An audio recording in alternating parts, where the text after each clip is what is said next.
Muy bien, pues muy buenos días a todos. ¿Cómo están? Queremos darles la bienvenida a todos, también los que nos acompañan en línea. Y como ya me gusta decir, podemos darle una bienvenida a los que nos acompañan en línea, por favor. Sean bienvenidos para que vayan conociendo, y nos gustaría también conocerlos en persona. Pero bueno, hoy estamos en la segunda parte de una serie y hemos estado hablando de las dudas. La serie se llama Dudando de Dios. Y yo creo que en algún momento, si somos honestos, todos pasamos por esos momentos. Y quiero hablar un poco de eso. Y una de las cosas que como pastor, obviamente las más grandes alegrías que nos puede dar es cuando vemos a personas que van conociendo a Dios, van creciendo en su caminar espiritual y van avanzando en el viaje que es la fe, el proceso de santificación, de cómo Dios va transformando nuestras vidas y poco a poco. Entonces eso es una alegría, pero al mismo tiempo a veces, no sé si a lo mejor te has dado cuenta que a veces hay personas que empiezan a caminar con Dios y de repente se apartan y se alejan de la iglesia. Y de la misma manera que es una alegría cuando como pastores vemos a personas que van creciendo, es algo que nos rompe el corazón cuando vemos a personas que deciden alejarse de Dios. Y sin embargo es una realidad, es algo que sucede y es algo muy real. Y realmente yo quiero, lo que quiero hacer hoy es, yo quiero dirigirme directamente a esta realidad. Entonces, el título de la plática de hoy se llama, ahora sí que abandonando la iglesia. Abandonando la iglesia o abandonando al cristianismo. Y porque hay cosas que están sucediendo y necesitamos responder a veces a las preguntas, a las cosas, y tenemos que hablar de la realidad. Entonces, y lo que quiero hacer es que antes, si vamos a hablar de la situación, la realidad de que hay personas que se están alejando de la fe, personas que caminaban un tiempo con Dios y lejos de atacarlos a ellos, lo que quiero hacer es algo completamente diferente hoy. Lejos de señalar, de atacar, de avergonzarlos, yo quisiera que tomáramos quizá una perspectiva un poco diferente de toda esta realidad. Y a lo mejor que lo que pudiéramos hacer ahorita es examinarnos un poco a nosotros mismos y aceptar un poco de la responsabilidad por lo que a veces sucede. Entonces yo les dije la semana pasada que la plática de hoy iba a ser algo incómodo y sí lo va a ser. Y yo quisiera pedirles al entrar en eso que todos mantengamos una mente abierta, buscando conocer la verdad y que consideremos también cómo es que a veces la razón que la gente se aleja de la iglesia o del cristianismo, a veces la razón somos nosotros. Nos cuesta admitirlo, pero a veces así. Entonces, pero por errores que cometemos, por cosas donde nos equivocamos, pero ¿cuántos saben que con la gracia de Dios podemos cambiar eso? Y eso es lo que queremos ver hoy. Entonces hoy lo que vamos a hacer es, vamos a ver la historia en la Biblia de una persona que caminaba con Cristo, pero que tuvo sus momentos de duda, de luchas, de batallas, y él incluso se apartó, pero después regresó. Y es una historia que a lo mejor muchos conocen, pero quiero examinarla otra vez un poco y sacar algunos principios de esto. Y pues, ¿de quién será? Bueno, es una persona muy emblemática en la Biblia, un apóstol, un discípulo de Jesucristo llamado Pedro. Y la Biblia habla mucho de él y quiero empezar hoy en la historia en Mateo capítulo 14. Si tú traes tu Biblia o estás en de la Biblia, ya estamos ahí otra vez, que tuvimos detalles técnicos la semana pasada, pero ya estamos ahí. Y el contexto de la historia aquí donde vamos a ver es que Jesús había estado ministrando y se hizo tarde y los discípulos se fueron en una barca y él subió a una montaña a orar. Y en la madrugada se levantó una tormenta, el viento, dice la Biblia, que les era contrario. Yo no sé en algún momento si en la vida has sentido que el viento te es contrario, Que no soplan la dirección que quisieras que soplara. ¿Hay alguien más aquí o soy el único? Ok. Entonces eso es parte de la vida. Y dice que básicamente como a las 3 de la mañana aproximadamente, Jesús vino a ellos caminando sobre el agua. Ahora, muchas veces es muy fácil, pues sí, Jesús caminando sobre el agua, como que se nos hace lo más, y no nos detenemos a pensar, bueno, ¿qué era la reacción de los? O sea, si tú andas ahí en la madrugada y hay una tormenta y el viento está haciendo sonidos raros y te está asustando, y qué está pasando, y de repente ves a un tipo ahí como que en la neblina que se va acercando, no sería una visión muy reconfortante, ¿me explico? Sería de esas cosas donde así entras en pánico, te asustas, y la Biblia dice literalmente, pensaron que era un fantasma. Ahora, ¿cuántos hubieran pensado exactamente lo mismo? Seamos honestos, no te hagas súper espiritual, ¿no? O sea, seamos algo, ahí viene, es la Llorona, y no sé qué iban a pensar, ¿no? O sea, y si eras del norte, capaz ir al chupacabras, yo no sé, pero bueno, el asunto es que se asustaron. Entonces Jesús viene acercándose y les dice, no se preocupen, y los vio asustados. Acuérdense que Jesús sabe lo que está pasando dentro de nosotros. No es de que le podemos ocultar nuestros pensamientos, nuestros sentimientos. Él nos ve y nos ama tal y como somos, pero nos ama demasiado como para dejarnos así. Y Él ve que ellos están luchando. Entonces llega Él.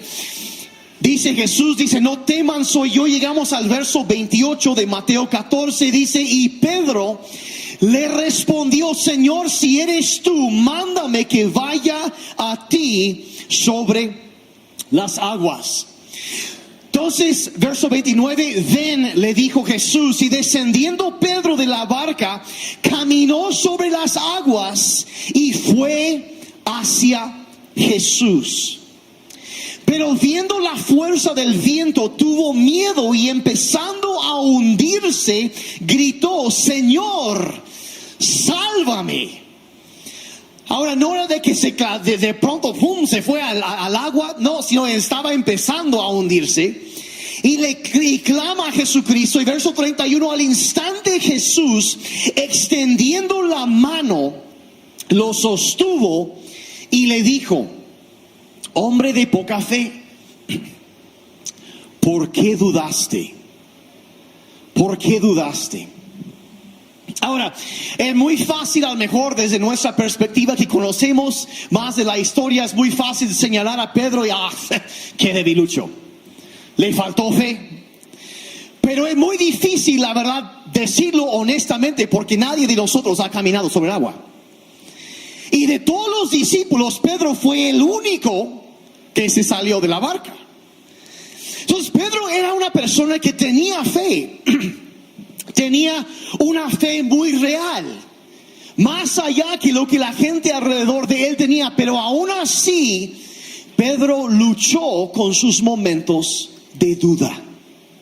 Igual como vimos la semana pasada que Tomás tenía sus preguntas, Pedro también tenía sus momentos en donde él luchaba. Tenía una fe real, pero batallaba con las dudas.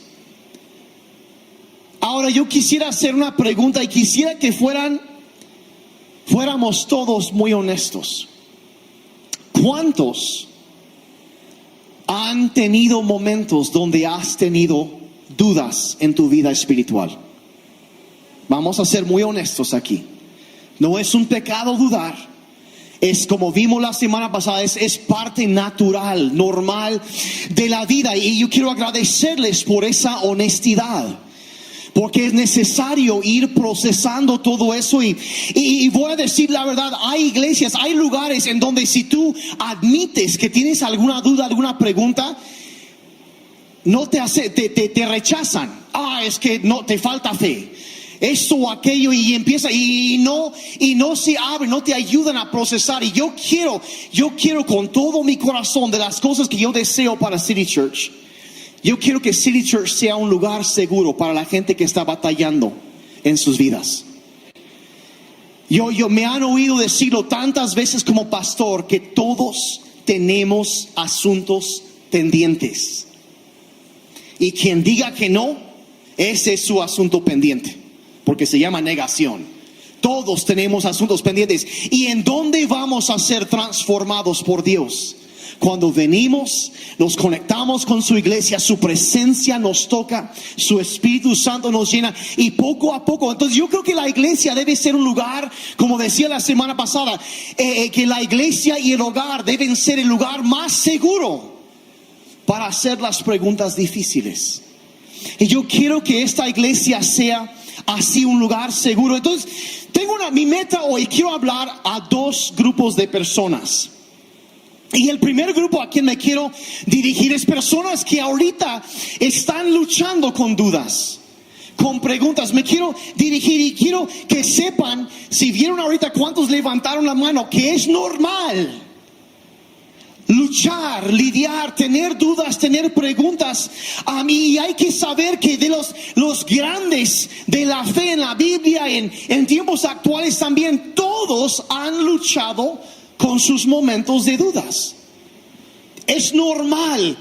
Y quiero que recuerdas lo siguiente, que tus dudas no descalifican tu fe. Tus dudas no descalifican tu fe. Es parte, la verdad, solo el hecho de que tengas dudas no significa que no eres creyente. Pedro era creyente, él seguía a Jesucristo, pero tenía sus momentos. Tomás, lo vimos la semana pasada, él también los tuvo. Entonces el simple hecho de que tienes dudas no significa que no tienes fe en Dios. Es parte de la vida, y como decíamos la semana pasada, que la fe verdadera no es la ausencia de dudas, sino es el medio para atravesarlas. Donde reconocemos, sí, tengo mis preguntas, tengo cosas que no entiendo, pero me voy a aferrar y voy a tener fe y voy a seguir empujando, aunque no pueda entender todo quizá, pero no me voy a dar por vencido, voy a seguir adelante. Es tan importante. Entonces a ellos me quiero dirigir, los que están batallando. Y el segundo grupo de personas a quienes me quiero dirigir es aquellas personas que a lo mejor estás súper tranquilo, ahí vas, pero hay alguien que tú amas que está batallando con las dudas. ¿Y cómo los podemos ayudar? ¿Cómo podemos apoyar? ¿Y cómo podemos? Y ya vimos la semana pasada, vamos a no juzgar, vamos a no atacar, y vamos a ayudar a abrazar, y no vamos a estar señalando, y vamos a recordar que nosotros también pasamos por nuestros momentos de preguntas. Todos lo hemos pasado, y fingir que eso no es cierto a nadie le ayuda. Entonces no vamos a entrar en pánico cuando nuestros hijos empiezan a preguntar algo. No, vamos a entender que están procesando y es parte de la vida. Y vamos a animar y vamos a levantarlos y vamos a mostrar gracia y hacer lo que sea posible para ayudarles en esos momentos. Y una cosa que quiero que... lo que yo veo aquí cuando vemos esta cuestión de Pedro es, ahorita voy a explicar un poco más eso, pero yo creo que hay que entender que la duda no es el enemigo de la fe. La duda, la pregunta no es el enemigo de la fe, y muchas veces lo que es una invitación a una fe más profunda. Y yo puedo decir de los momentos que yo he pasado. Yo les contaba la semana pasada de un momento en mi vida donde una persona que yo estimo, quiero mucho, pero que se apartó de la fe cristiana, me empezó a hacer preguntas. Y me di cuenta cuando empezó a cuestionar que yo no podía contestar sus preguntas. Y me cimbró, me dejó pensando, bueno, ¿qué estará pasando? No entiendo esto. Y yo empecé en lugar de negar la realidad de las dudas, de las preguntas, empecé a regresar a reflexionar sobre qué debo hacer para responder? ¿Qué es la respuesta? Y entre más indagaba, más empezaba a entender, y me di cuenta que el abrazar eso y empezar a cuestionar, a procesarlo, ayudó a que mi fe creciera. Y esto ha pasado una y otra vez en mi vida. Entonces yo, y como digo, es una invitación a una fe más profunda. Como decía también, los momentos de duda no es un momento para entrar en pánico, sino un momento para procesar y para platicar. Y me fascina la pregunta que Jesús le hace a Pedro, porque lo ves y dices, hombre de poca fe, y es como casi como paz, incrédulo. No, o sea, sientes que lo agarras y casi lo oímos, lo leemos así y pensamos, y Jesús viendo a no manches, Pedro, qué perdedor. O sea, a veces pensamos que eso es la respuesta, pero realmente Jesús le plantea una pregunta que es, cuando te detienes a considerarla, es una pregunta muy buena. Le dice, ¿por qué dudaste? ¿Por qué dudas? ¿Alguna vez, en momento de las dudas, te has detenido a examinar tus dudas y preguntarte eso? ¿Por qué estoy dudando? Como digo, yo he visto varias razones que la gente empieza a cuestionar, y yo creo que es muy bueno examinar tus dudas. Eso es lo que Jesús está haciendo con Pedro. Le está invitando a examinar, bueno, ¿por qué empezaste a dudar? ¿Qué fue lo que te movió? ¿Qué fue lo que te hizo dudar? ¿Qué fue lo que te hizo cuestionar? Y yo como viendo a través de la vida, viendo a otras personas, viéndome a mí mismo, veo otra vez que hay básicamente 3 razones por las que la gente empieza a dudar. Lo primero es que ellos tienen preguntas que no han podido resolver. Leen algo en la Biblia y luego leen otra cosa y dice, es que como que parece que se está contradiciendo. ¿Y qué pasa con esto? Y a veces por carecer de entendimiento del trasfondo cultural o algo así, siempre no lo entienden, o cuando llegan a eso y oye, tengo un buen amigo que él, su hijo se va a la universidad y ahí se topa con alguien que es budista, por ejemplo, o Sikh. Esas cosas, y dice, y mi amigo es compañero de clase, es muy buena onda. Pero como que me cuesta entender eso de que cuando Jesús dijo, yo soy el único camino a Dios. Entonces ven la pregunta, la cuestión de la exclusividad de Jesucristo.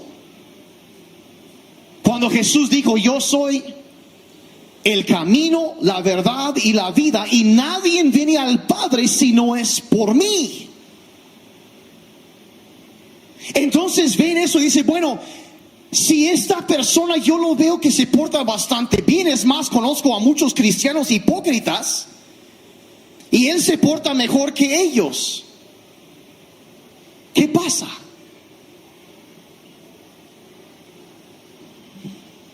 Las preguntas de esas cuestiones. O luego ven también, como decía la semana pasada, la cuestión de lo que parecen ser injusticias. Vemos maldades que suceden alrededor del mundo. Ves a un país enorme que invade a otra nación y está activamente cometiendo genocidio mientras hablamos. La cuestión en Ucrania. Y ves esas cosas y dices, bueno, ¿cómo es posible? Y la gente se pregunta, bueno, ¿cómo? ¿Por qué pasa? Y ven hambre, por ejemplo, en África. Y dices, ves a los niños mal. Y dices, bueno, ¿cómo es posible que Dios permite algo así? Y pues de paso les diría lo siguiente.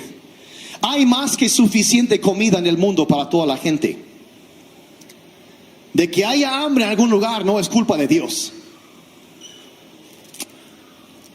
Ahí les dejo pensando con eso. Es problema de los seres humanos.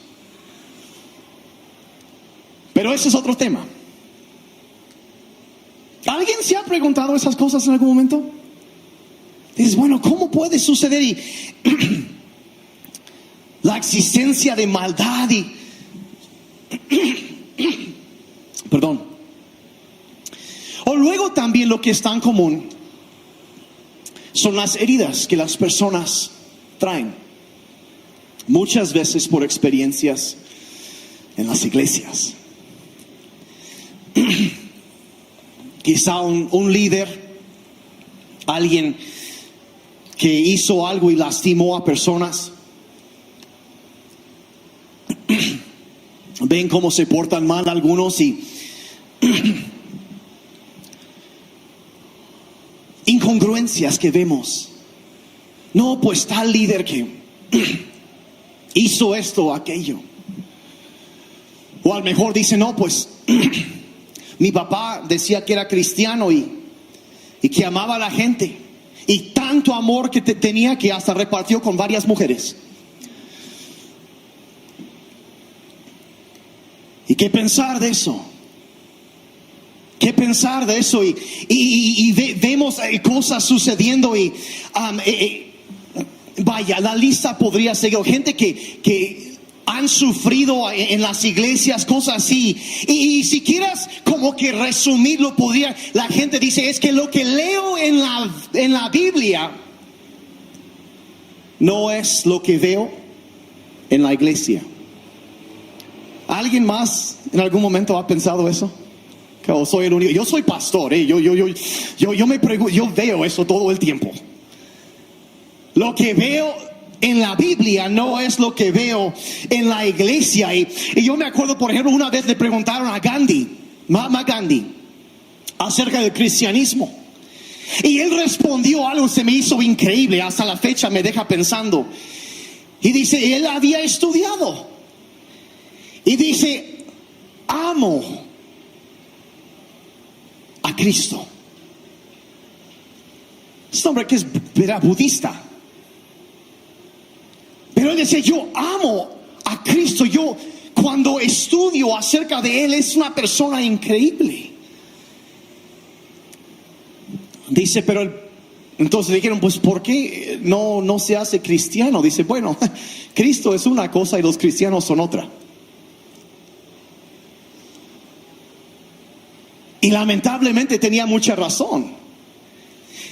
Entonces, ¿qué es?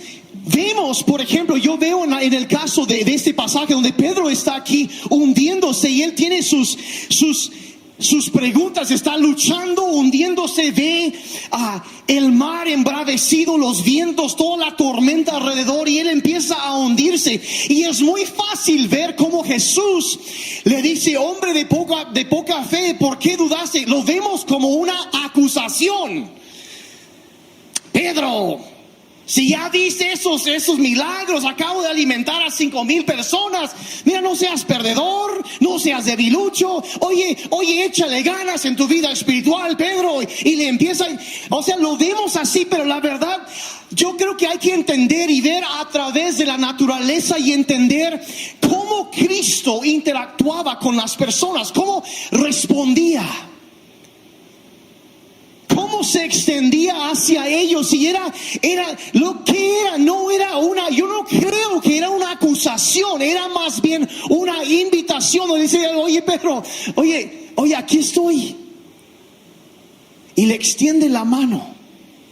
Y justo lo que él necesitaba, eso fue lo que le dio y lo levantó. Y yo creo que más allá que la pregunta no es una acusación, sino más bien una invitación a cuestionar y Pedro empieza a preguntar, a dudar. Jesús no entra en pánico, no empieza a señalar, a perder los estribos, no, empieza a procesar, a examinar. Y hay que entender, cuando alguien cerca de nosotros está luchando con la duda, está pasando por esos momentos, necesitamos manejar bien el momento, no alejar a las personas, no alejarlas y herirlas, sino entender que están batallando y todos de vez en cuando necesitamos que alguien nos levante.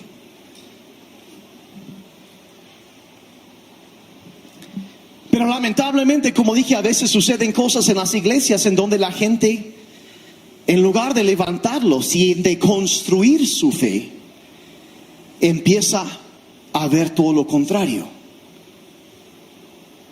En los últimos años, y ha agarrado más como que velocidad, más auge en los últimos meses, ha empezado a suceder algo que están llamando la deconstrucción. Ahora, yo no sé si alguien ha oído en algún momento de este término, la deconstrucción en cuanto a la fe. Si algunos sí lo han oído. Y si es algo que no has oído, probablemente en algún momento lo vas a oír. Porque cada vez más se está dando más esto. ¿Y qué es deconstruir? Es empezar a desmantelar. Y hay mucha gente que en lugar de construir su fe, están reconstruyendo. Y están cuestionando muchas cosas. Y bueno, ¿qué es? Como digo, es algo que se ha oído más últimamente. Y es lo que es cuando la gente empieza a cuestionar, a examinar las cosas, creencias, ideas, perspectivas que tenían, y empiezan a desmantelar o a deconstruir lo que han creído. Y empiezan a cuestionar cosas. Y ahora voy a decir la verdad, hay muchas diferentes definiciones de esto, porque cada vez se está agarrando más y más, siendo más y más común. Y yo lo he observado en la vida de muchas personas, y algunos quizás no saben cómo poner el nombre, pero ahorita lo entienden, porque, y como digo, no hay una definición fija, porque para cada persona que pasa por un proceso así es diferente, porque las experiencias de vida siempre son diferentes. La perspectiva es un poco diferente, y como pueden imaginar, es algo que puede causar mucho daño si no se hace bien. Es algo que puede afectar mucho la gente que es herida, que pasa por un mal momento en la iglesia, sucede algo, alguien se equivoca,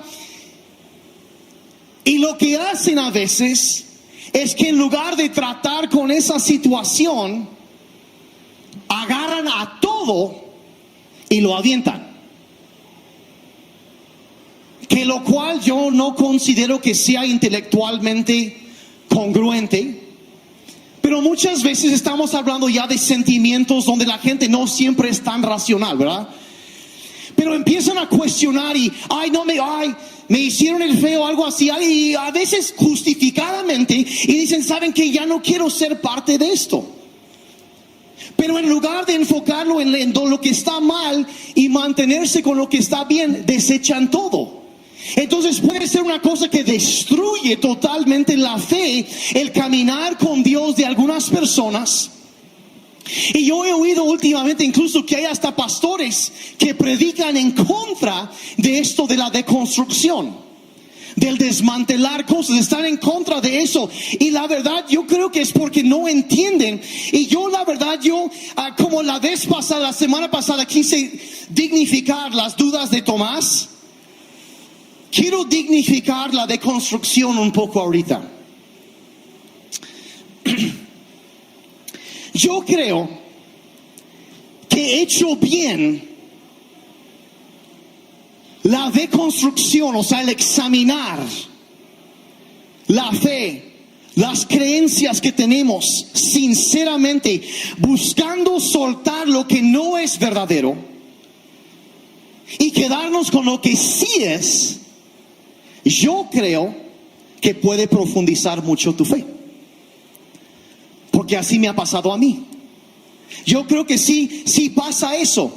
Y hecho correctamente, yo creo que la deconstrucción puede ser una manera de profundizar enormemente la fe. Y quiero mostrarles varios ejemplos de esto en la Biblia. Y antes de nada, Pablo hace una recomendación a la iglesia en Tesalónica, en la primera carta a ellos, capítulo 5, verso 21. Dios nos manda examinar todo. Nos manda examinar lo que estamos recibiendo como alimento espiritual. Nos manda examinar, y vean lo que dice: antes bien, examínenlo todo cuidadosamente y retengan lo que es bueno. O sea, y por ende, si dice debes retener lo que es bueno, significa que habrá cosas que no son buenas que debes rechazar. Y se debe hacer eso. Hay que examinar y hay que rechazar lo que no es bueno. Y eso, y ahora, ¿quién nos enseñó cómo hacer esto? ¿Quién era el maestro en cuanto a eso de rechazar cosas, de examinar las tradiciones, las ideas que tenían y rechazar lo que no era correcto y abrazar lo que sí era bueno? Pues Jesucristo. El sermón en el monte, 5 veces Cristo empieza a decir, ¿oyeron que se dijo? Y luego dice, pero yo les digo lo siguiente. ¿Qué estaba haciendo? Él estaba haciendo referencia a las tradiciones religiosas que la gente tenía, diciendo, ¿saben qué? Eso es la tradición, eso es lo que han pensado, pero yo les digo que deben dejar eso y mejor hagan esto. Y por ejemplo, vemos en Mateo 5, 43 al 44, dice, ustedes han oído que se dijo, amarás a tu prójimo y odiarás a tu enemigo. 44, pero yo les digo, amen a sus enemigos y oren por los que los persiguen. Entonces, ¿qué hace Jesús? Dice, bueno, ok, tienes lo que tú consideras ser, cómo deben ser las cosas, pero realmente no refleja eso el corazón de Dios. Entonces debes dejar de hacer eso, y esto es lo que deberían estar haciendo. Si está deconstruyendo, está desmantelando un sistema equivocado de creencias que era más bien un reflejo de su propia cultura, no de la cultura del reino de Dios. Y les dice, mira, debe ser así. Y lo hace 5 veces en este capítulo. Ahora sí, mira, necesitas deconstruir esto y construir tu vida sobre esta verdad. Y es un patrón que tú ves una y otra y otra vez. Como digo, en este capítulo nada más son 5 veces que lo hace. Pero ves a través de los evangelios una y otra vez lo hace. Por ejemplo, otra vez con Pedro, Mateo 16, Jesús está anunciando su muerte. Y dice, voy a ir a Jerusalén y me van a arrestar, me van a enjuiciar y me van a matar. Y ahora Pedro, otra vez Pedro, porque Pedro siempre ahí está metido en el asunto, ¿verdad? Pedro lo oye y dice, no, perdón, pero así no van a suceder las cosas. ¿Por qué? Porque Pedro y toda la gente alrededor de él tenían la idea que el Mesías iba a ser un rey que entraba a conquistar y a liberar a Israel de la esclavitud de los romanos. Tenían la idea que el Mesías sería un personaje político. Que por cierto, no caigan en esa trampa. No es un personaje político el Mesías. Entonces él tiene su idea y él piensa que Jesús tiene que levantarse, destruir a los romanos y ser entronizado como rey ahí en Jerusalén. Él tiene su idea. Entonces él dice, no, Jesús, que no suceda eso. No, así no van a ser las cosas. No, el rey tiene que venir a conquistar, no a morir. Entonces Jesús le responde a Pedro, le dice, ponte detrás de mí, Satanás. Y luego fíjate lo que dice, le dice, no piensas, Mateo 16, 23, no estás pensando en las cosas de Dios, sino en las de los hombres. Si tú estás pensando de una forma terrenal, tienes tu idea, pero así no son las cosas. Está desmantelando su sistema de creencias de Pedro con tal de reemplazarlo con la verdad. ¿Me están siguiendo?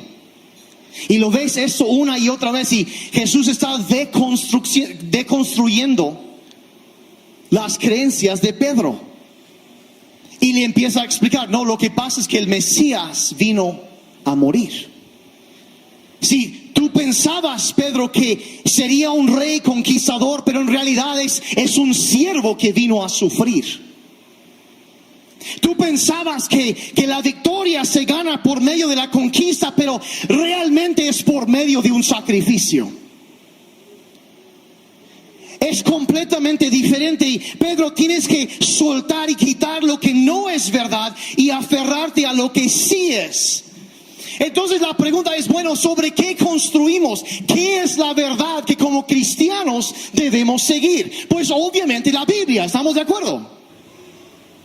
Obviamente, pero aquí es donde se pone complicado.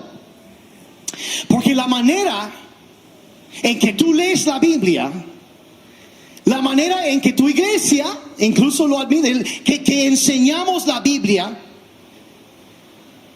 la manera en que la comunidad que te rodea interpreta la Biblia, afecta tu forma de pensar. Lo tenemos, porque ¿qué estoy diciendo? Que todos traemos filtros.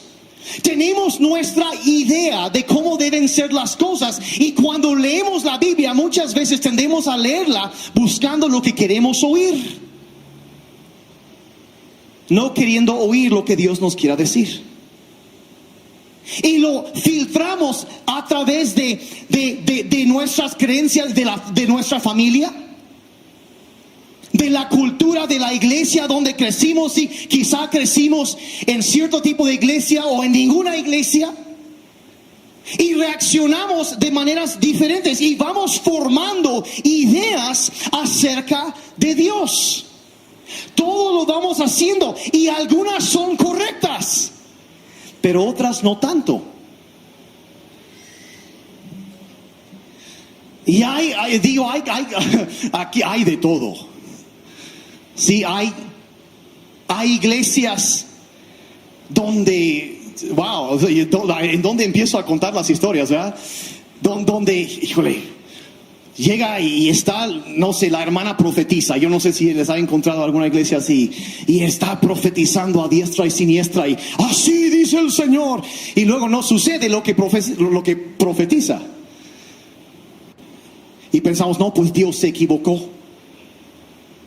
Pero no fue Dios, fue la hermanita. Pero hay gente que le pone más peso a eso que lo que Dios dice. Y luego hay cada cosa que sucede, cosas raras, y luego van a los extremos. Y vas y encuentras en iglesia de todo. Si vas al cine, se va a abrir el suelo y te va a tragar y descendes vivo al infierno. Tienen casi esa idea. No, hombre, bailar es del diablo. A lo mejor algunos bailes que sí, a lo mejor sí lo son, pero no todo. Y no debes escuchar. Mira, no salgas en citas, jóvenes. Enciérrate en tu cuarto y ponte a orar para que Dios te traiga a tu cónyuge. Y luego cuando tienen 50 y tantos años y no se han casado y se preguntan, bueno, ¿por qué Dios nunca lo hiciste? Porque Dios dijo que debías tener una comunidad de creyentes alrededor de ti, pero de alguna forma no lo enseñaron así. Entonces tenemos ideas equivocadas. Ay, las mujeres no deben usar pantalones. ¿Dónde dice eso la Biblia? Pero para algunos eso es la ley. ¿Están bien serios el día de hoy? ¿Están pensando?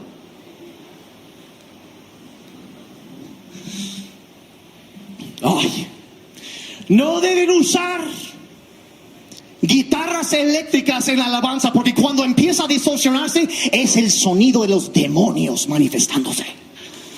Eso me lo dijeron a mí, Y es por eso, bueno, no porque sean demonios que usamos siempre. ¿Por qué? Porque yo rehúso entregar la música, que es algo que yo tanto amo. Rehúso decir que algo de eso le pertenece al diablo. No escuches música secular. ¿Dónde? ¿En qué? ¿Cuál es la parte secular? Ay, la nota de sol. Ok, tocamos en otro tono entonces.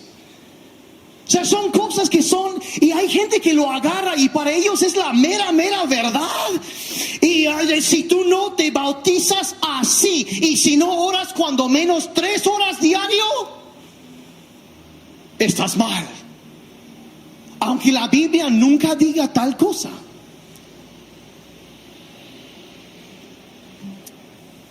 Les voy a contar una historia. Una historia que es una de las razones por las cuales existe City Church. Esto sucedió en otra iglesia. Y no me pregunten en dónde, porque no les voy a decir. Porque no soy un chismoso.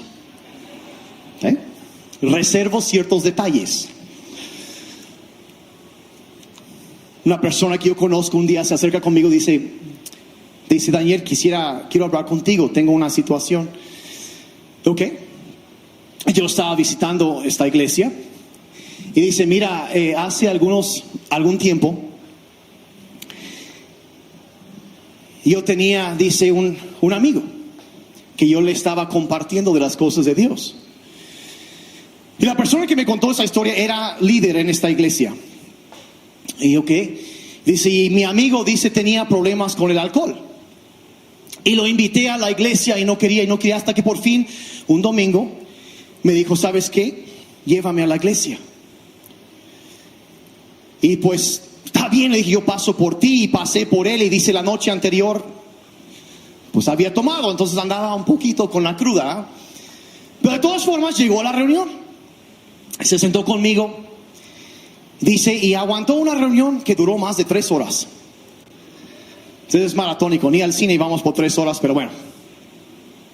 Dice, y ya terminando la reunión le pregunté, bueno, ¿cómo te pareció? Y dice, me gustó. Invítame otra vez. Ok, pues mira, tenemos una reunión entre semana. El día miércoles tenemos una reunión. Paso por ti, te llevo. Ok, está bien. Entonces dice, pasé por él a su casa y estaba ya listo para ir, pero estaba un poco tomado. Entonces dice, vamos llegando a la iglesia y entramos por la puerta principal de la iglesia. Y adentro, dice, había una pareja de personas. El señor bien trajeadito y ven a mi amigo que viene entrando conmigo y lo detienen. Y le empiezan a decir, oye, aquí es la casa de Dios. No debes entrar vestido así. Tienes que aprender el orden. Y tienes que saber que se respeta la casa del Señor. Y le empezaron a decir así. Dice el Señor, dice, por fin les parece. Digo, oigan, es segunda vez que viene. Está buscando a Dios. Viene conmigo, es mi invitado, por favor. Dice, no, pero él tiene que aprender el orden en la casa. Y le empiezan a decir, dice, todo el tiempo él ya venía un poquito tomadito, así que ya estaba como que medio rojito, las orejas. A esa altura ya estaba rojo de toda la cara. Y le seguían diciendo, y yo tratando, dice, es que viene, nos vamos a sentar acá, está conmigo, no pasa nada. No, él tiene que aprender que aquí se viste así, se porta así y así. Hasta que por fin su amigo, el invitado, se voltea con ese señor y dice, mira, gracias por invitarme, pero ya me voy. Entonces se fue. El día siguiente me dice mi amigo, dice, yo pensé, pues le voy a hablar, pero dije, no, todavía va a estar enojado. Entonces mejor el viernes le voy a hablar. Entonces dice, voy y voy a su casa y voy a tocar, pero nadie contesta. Dice, se me hace bien raro. Entonces fui a la casa de junto, que era el hermano de este señor, era su hermano, y toqué y salieron y dice, ay, qué bueno que viniste. Dice, sí, pues venía a saludar a tu hermano. Y dice el hermano, le dice, ¿que no te enteraste? Dice, no, ¿qué pasó? Al miércoles a la noche se suicidó.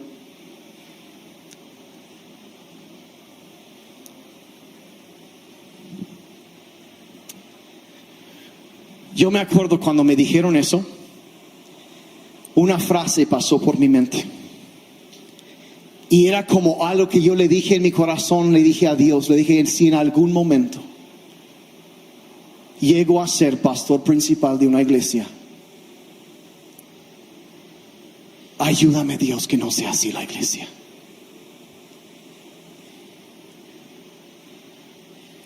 Verán, esas personas pensaban que estaban manteniendo la santidad en la casa del Señor, cuando en realidad estaban haciendo la obra del diablo.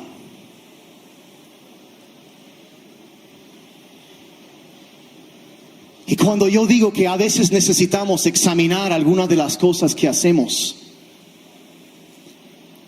desmantelar y deconstruir algunas cosas que son demasiado comunes, necesitamos quitar esas cosas.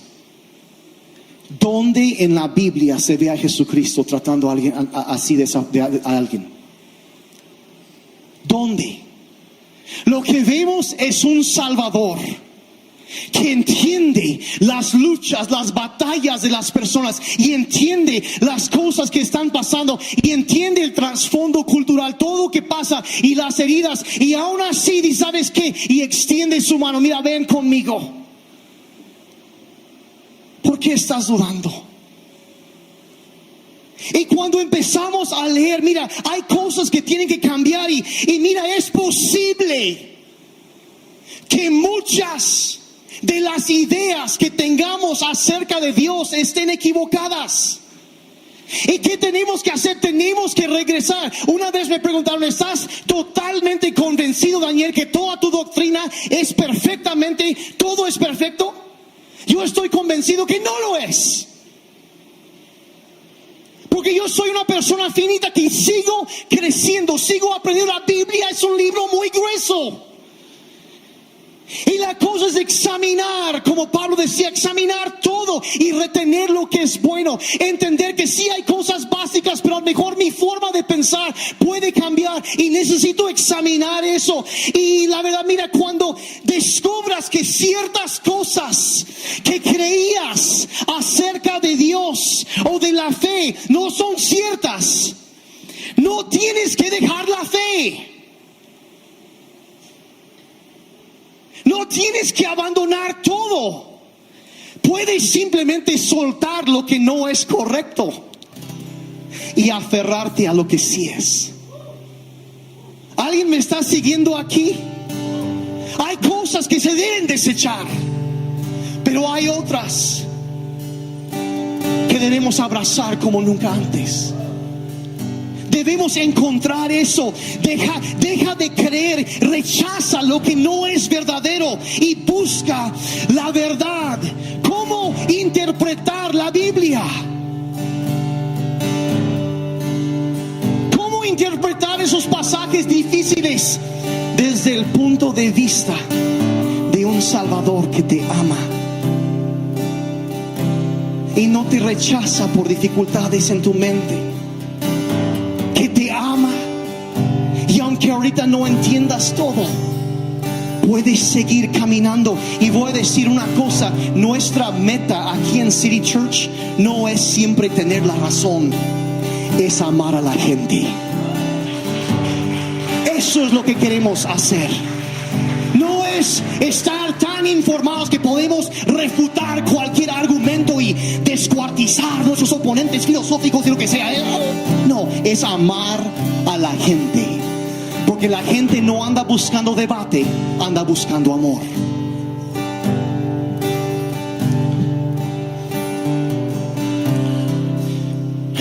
Yo pensé que esto iba a ser más rápido, pero estás pensando, quizá estás cuestionando la fe. Quizá estás aquí ahorita, estás viendo esto y estás pensando en dejarlo,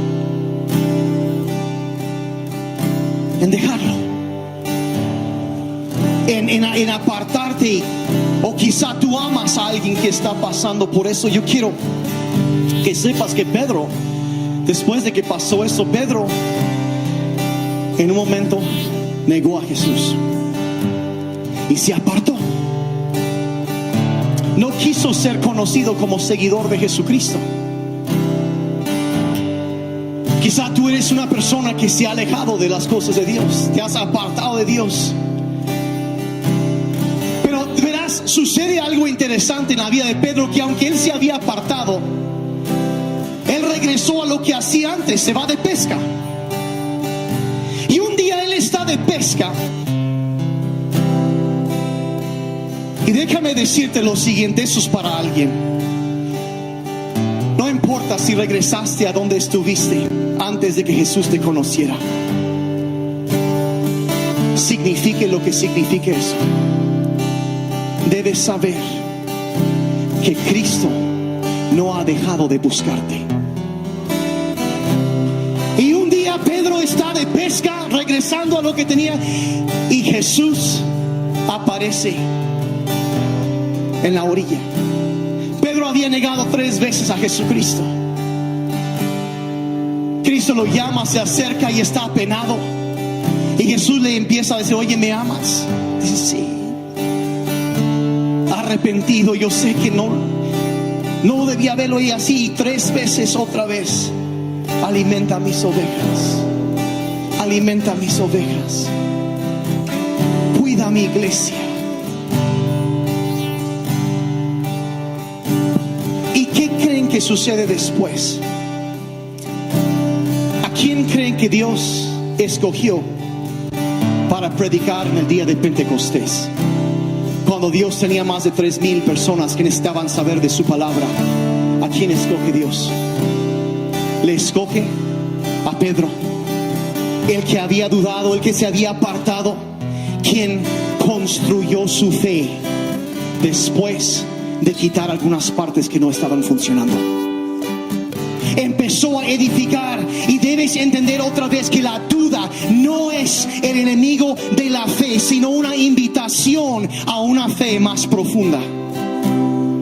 Es el momento, como decía, que el diablo usará tus dudas para alejarte de Dios, pero Dios quiere usar tus dudas para acercarte más a Él.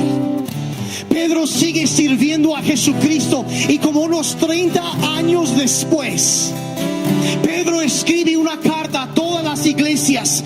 1 de Pedro 2:25, y dice: pues ustedes andaban descarriados como ovejas.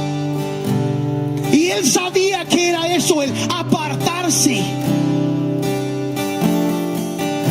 Dice: pero ahora han vuelto al pastor y el guardián de sus almas.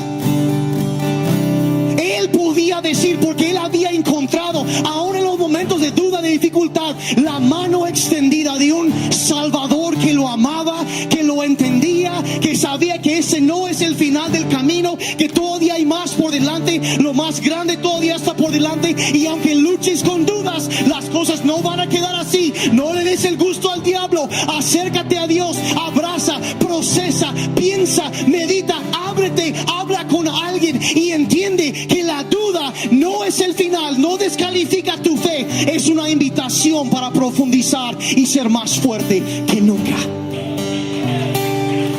Eso es lo que sucede, eso es lo que sucede.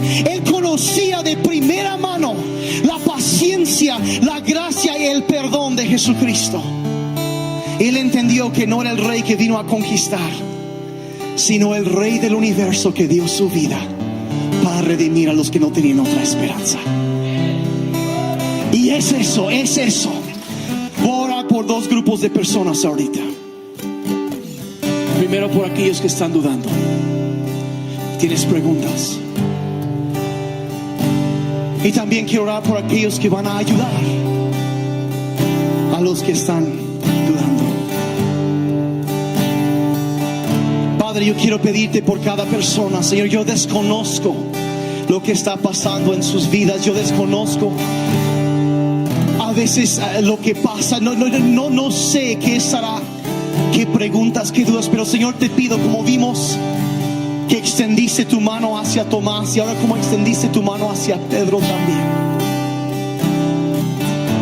ayúdanos, Padre, a entender por qué dudamos. Y te pido que en medio de la tormenta que están enfrentando, aunque sientan que se están hundiendo, Te pido, Señor, que puedas extender tu mano y rescatarlos. Si es, Señor, a través de otro creyente, Padre, si es soberanamente, si es hablar a través de algún medio, yo no sé, pero Señor, te pido que nos ayudes, Padre, a seguir creciendo. Y ahí cada persona en su lugar, porque no digan conmigo en voz alta, dile: Señor Jesucristo, dile: ven a mi vida, perdona todos mis pecados, te acepto como mi Señor y mi Salvador. Padre, te pedimos que nos ayudes a seguir caminando, aunque pasen momentos de oscuridad. Gracias por ser la mano que nos sostiene, y ayúdanos, Padre, a identificar si hay algo que hemos abrazado que no es verdadero. Ayudarnos a desechar eso y aceptar tu verdad. Pero gracias que tú no eres un Dios que nos rechaza. Aun cuando pasamos por momentos de luchas, de duda, y que tú puedes redimir aún esos momentos. En el nombre de Jesús, gracias. Vamos a alabar a Dios juntos un momento.